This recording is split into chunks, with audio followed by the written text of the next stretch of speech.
வெயில் நல்லா கொளுத்திட்டு இருக்குங்க. இப்போது இது வந்து பார்த்திங்கன்னா மே மாதம் 2026ஆம் வருடம். இந்த வெயில் இவ்வளோ ஹீட்டில் வந்து பார்த்திங்கனாக்க இப்போ சுத்தமாக அந்த அனல் கொஞ்சம் கூட கண்ட்ரோல் இல்லாமல் இருக்குது. விவசாயிகள் இந்த நேரத்தில் வந்து பார்த்திங்கன்னா விவசாயிகள்லாம் ரொம்ப அந்த வெயிலில் கஷ்டப்படுவாங்க. ஆனால் இதில் ஒரு ஆச்சரியமான விஷயம் என்னென்னா, இந்த இடத்துல இவ்வளோ வெயில்லையும் இந்த வேப்ப மரம் நிழல் வந்து பார்த்திங்கன்னா அவ்வளோ நிழல் மட்டும் இல்லாமல் குளிர்ச்சியும் தருதுங்க.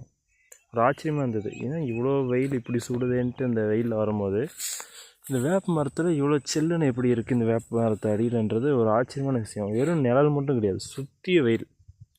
சுற்றி பாருங்கள், வெயில் நல்லா தீச்சிட்ருக்கு. அப்படி இருக்கும்போது இந்த வேப்ப மரம் நிழல் எப்படி அவ்வளோ சில்னஸ் கொடுக்குது, வெயில் அப்படியே மாறுது, டிஃப்ரெண்ட் தெரியுது. அது எப்படின்றது ஒரு ஆச்சரியமான விஷயமாக தான் இருக்குது.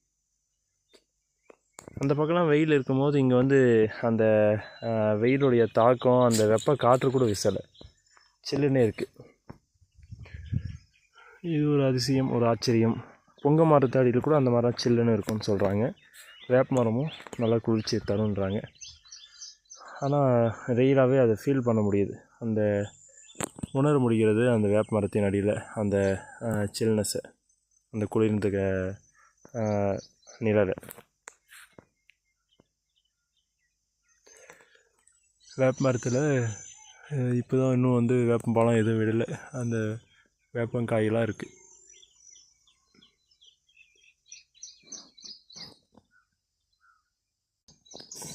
இந்த மாதிரி வீடு கட்டுறவங்களுக்கு, சப்போஸ் நீங்கள் காம்பவுண்ட் போட்டிருக்கீங்க, இல்லை உங்களுக்கு வீட்டுக்கு முன்னாடி வந்து இடம் விட்டுருக்கீங்கன்னா, ரோட்டில் எல்லாம் சாலை ஓரத்துலலாம் வைக்காதீங்க. ரொம்ப ஓரத்தில் வச்சிங்கனாக்கா மரம் அது போக்குவரத்துக்கே பெரும் அபாயத்தை உண்டாக்கும்.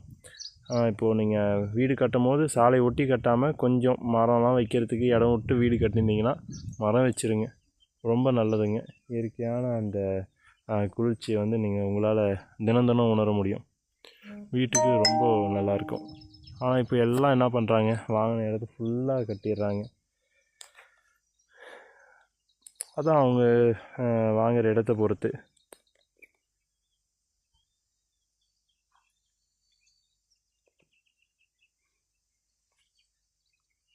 வில்லேஜ் சைட்லாம் நிலம் வாங்கினாக்க கொஞ்சம் நம்ம இடம் விட்டு கட்ட முடியும், நல்லாயிருக்கும் சுற்றி மரம் இருந்தால். நம்ம சேனலில் இது மாதிரி நிறைய வீடியோஸ் இருக்குது, பாருங்கள். பிடிச்சிருக்கு வீடியோ லைக் பண்ணுங்கள், உங்களுடைய கருத்துக்களை பகிர்ந்துக்குங்க.